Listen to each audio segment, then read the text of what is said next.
Welcome to Sweet Life Beat Life. We hope this video helps. You start by making sure your Corel app supports theme switching.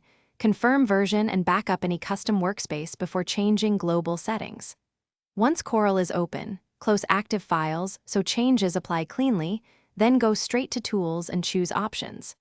This is where the appearance controls live. Make sure you have admin or preference access. If you don't, sign in or grant permission first. Now proceed to the Appearance section to pick the visual theme you'll apply across the interface. Once in Options, locate Workspace or Appearance and open Theme or Color Scheme. Select the built-in dark theme to immediately preview contrast changes.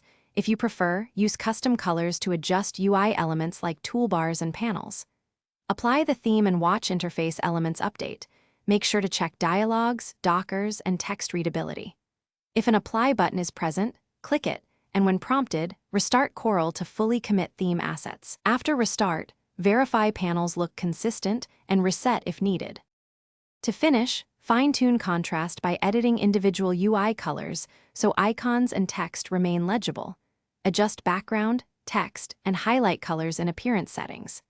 If elements misalign or icons look off, reset the workspace to defaults or import your saved workspace to restore tools.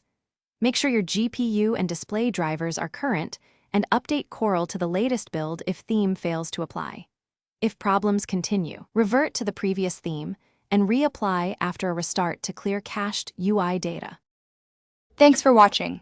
Consider subscribing if we helped you.